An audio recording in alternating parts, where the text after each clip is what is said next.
Love in Abundance, Part 1. I did not have that much luck in love as I was growing up. I was in the closet for most of my high school career. When I got the courage to come out, it was my senior year. I dated a guy named Gareth, who supported me and gave me the courage to come out. Our relationship was going strong and it seemed as if nothing could go wrong. Unfortunately, his mother passed away, and he had to leave and go stay with his father in another country. I was heartbroken, but I healed with time. But I always wished that things between us could work out. He was the complete opposite of me. Where I was practical, he was free-spirited, always making jokes. 3 years passed and I entered into a failed relationship after failed relationship. It was as if there was some curse on me. I ended up believing it. The relationships never got to the point where they could be exclusive. I was practical and I liked when there was order. I found myself being too practical and overthinking things in any relationship. I guess I used my head more than my heart. Just didn't want to get hurt. I'd been hurt so many times and wanted to do everything to protect my heart, as I feared I did not have much love to give. I was in my early 20s and living a monotonous life. It was work and home with no time for friends or dating. I had goals to achieve and would do anything to achieve them. I was no stranger to hard work. After my family cut me off, I had to fend for myself. They never saw my hard work when I was in school, but as soon as I came out as gay, I was suddenly the black sheep of the family. I had suffered through college, surviving on partial scholarship while working nearly every day. No one had ever taken care of me, not since Gareth. One morning, I got a brief from my boss telling me that I had to attend some festival as part of my next project. I was certain that it was a mistake. I was a web developer, not part of the research team. But the more I read, the more I found out that the client was very particular and needed me to see what their events company did before I began designing the project. I figured I could have been asked to do worse, so I agreed. Now what to wear to a festival? I barely went out except for drinks with colleagues on Friday evenings. I wore plain black clothes and called it a day. I was not expecting the place to be so vibrant and filled with young people. I felt out of place and filled with social anxiety. I tried my hardest to locate my client. They had sent me their location before I got there. I was walking in a daze, getting sensory overload from the sights and sounds, when suddenly, everything happened in slow motion. Something cold splashed and someone laughed. I could barely see anything because of my glasses. I took them off, but everything was blurry. Then, someone grabbed me and started leading me somewhere. It's always a bad idea to go to a color zone with glasses on. I learned a difficult way, he chuckled. Who are you? I asked. That's not important. Let us get you cleaned up first, he said. Then we entered a quieter area. He started cleaning my face with a paper towel. Then he put the glasses on. Everything came back into focus. Those were not my glasses. I looked to my savior and raised my eyebrows. He was a very tall man, muscled and scary looking. He could have been a bouncer, and he would have intimidated me had it not been for the look of amusement on his face. I hope those are okay. They're my spare ones, he said. Thank you, man. I'm looking for a client. Can you help me find them? I asked. Sure. I was wondering why someone like you was here, he smirked. Someone like me? I got very defensive. He laughed and said, someone so serious looking while leading me to where the client was. I tried hard to argue that I was a serious person and could have fun too, but he found that hard to believe.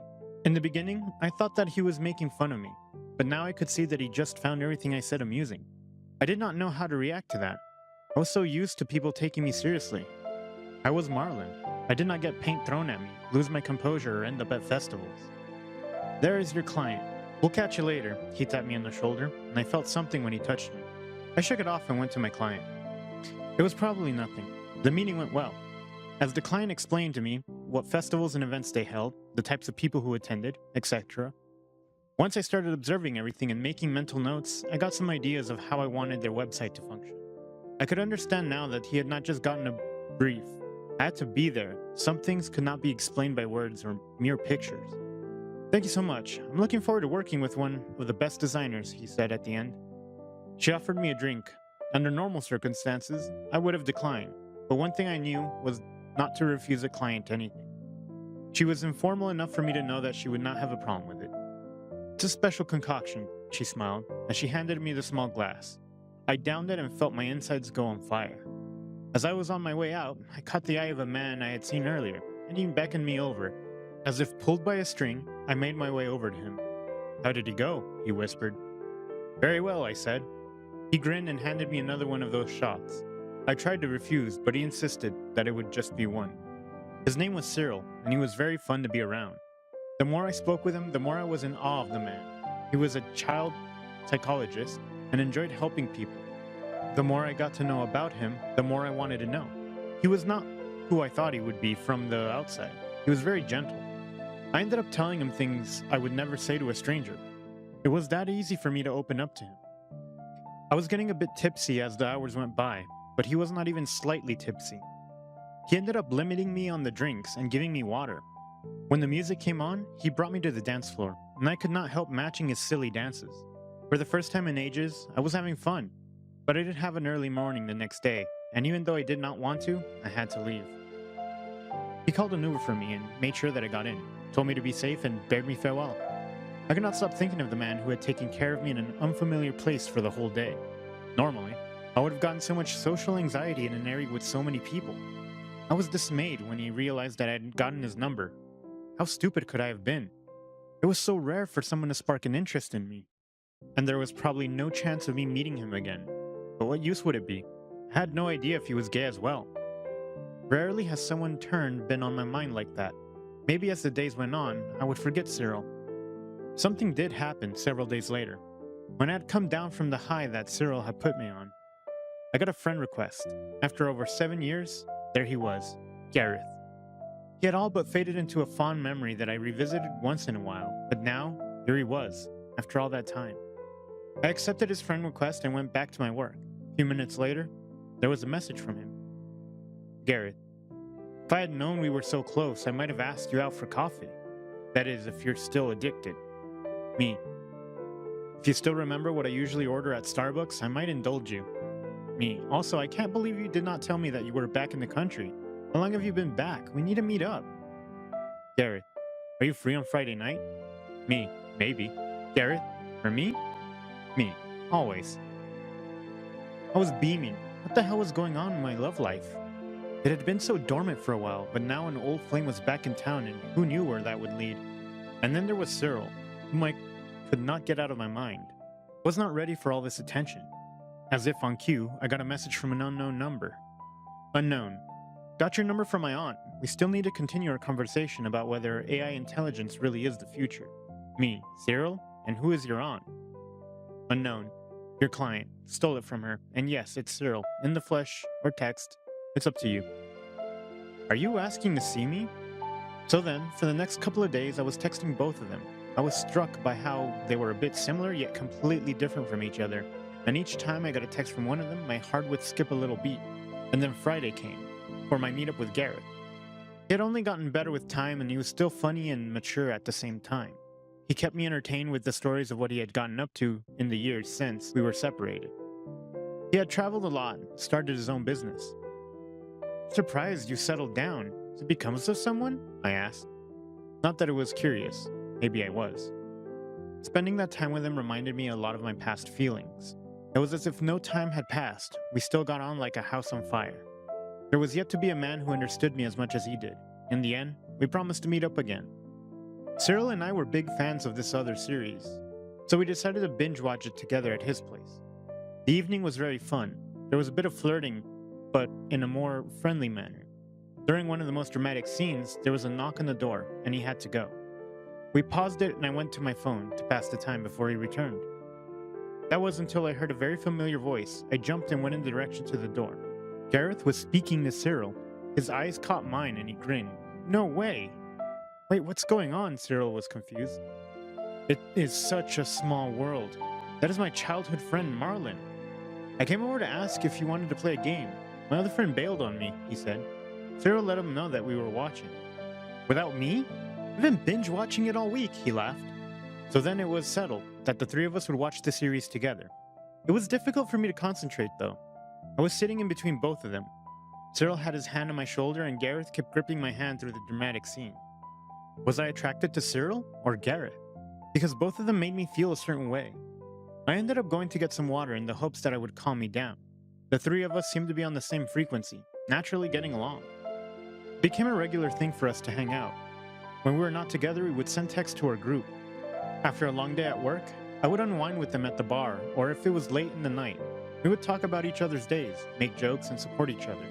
As that happened, I was caught between both of them, and did not want to ruin our friendship. They both respected each other and cared for each other, but I had close moments with them independent of each other. They were gunning for my heart, and I did not know who to pick. There were hints that they liked me, but I could not exactly go on that. One day, I was hanging out at Gareth's house, and we were waiting for Cyril. We planned on going to a cosplay event dressed as the Three Musketeers. We thought it'd be fitting. I went to get some bottled water in his fridge when I turned around and bumped into Gareth. I gasped. What is wrong? I wanted to remove something that was on your hair. He reached up and plucked something white, probably his cat's fur. Nothing, my voice shook a little because of how close he was to me. His familiar scent made me think of all that we had shared in the past, and I wanted to feel that closeness with him again. Without thinking, I leaned in and stole a kiss. As I was about to get back, he pinned me against his fridge and deepened the kiss. I had missed kissing him. That spark between us always refused to die. Sorry I'm late, someone interrupted. We turned to look at the source, still close to each other, and there was Cyril, looking pale. And then he turned red and started to back away. There was a look I could not decipher in his eyes. It looked like betrayal. I did not want to hurt Cyril, but yearned for more because I was so enamored with Gareth. I never used to get the love triangle arc in movies because I thought I could never want more than one person. Now, faced with both of them, I could not decide who I wanted. Gareth and I exchanged a look. Then we ran after Cyril. We found him pacing in the living room. He smiled in an oddly happy manner when he saw us. Sorry for interrupting. I'm so comfortable with you two that I never knock. Are you both ready to go? His voice was slightly high-pitched. I nearly missed it, since his voice was always so deep, but I knew him too well. The drive was very awkward. One of us would bring up a random topic and it would die out within minutes. Hey, look, at the photo booth. Let us go and take some pictures, Gareth said. We all agreed, but then stood in silence when we saw that it could only accommodate 2 people. You two go, I'll stay, Cyril said. We can take turns, right, Marlin? Gareth suggested. I nodded, but Cyril said that it was fine. Gareth and I looked better. What are you talking about? We all look great, I asked. At least you two fit into your costumes. I'm too tall and buff for mine. You look perfect together, he said. I was starting to think that this had something to do with what happened earlier, not the photo booth. Gareth started to say something, but then Cyril walked away. We immediately ran after him. This is why I had been suppressing my feelings toward them both. I did not want to pick and hurt the other. Cyril, stop, we both shouted. I was on the verge of crying. Did not want to lose him, or Gareth. It was all a mess, and my fault. I could only have one of them, but it would hurt the other. Just then, I heard a scream of pain behind me. Gareth! I shouted his name and ran towards him. He was crumpled on the floor and in pain. Are you okay? Cyril, who had somehow managed to get there quickly, said, It is nothing. I just strained myself. Don't worry about me. He smiled painfully. We need to get you checked out. Did you break anything? Cyril panicked. I'm fine. I get like this sometimes. My ankle is weak. I just need to sit down somewhere. We helped each other to guide him to a chair that was nearby. After a while of fussing at him and making sure that he was okay, he addressed the elephant in the room. Is this about my kiss with Marlin? He asked. Cyril turned pale and started stuttering. Of course not. You two have history. I'm not surprised that you guys got back together, he grinned. Wanted to say something. Apologize. For what? Being indecisive with my heart? Are you sure? Okay, fine. I was jealous of the both of you, he said loudly. Cyril, I'm sorry. I know this is weird and we're friends, but I like the both of you as more than friends. Hold on a minute. That explained a lot of things. I'd been so blind. Thanks for watching. Consider subscribing to become part of our Rainbow Force and stay wholesome.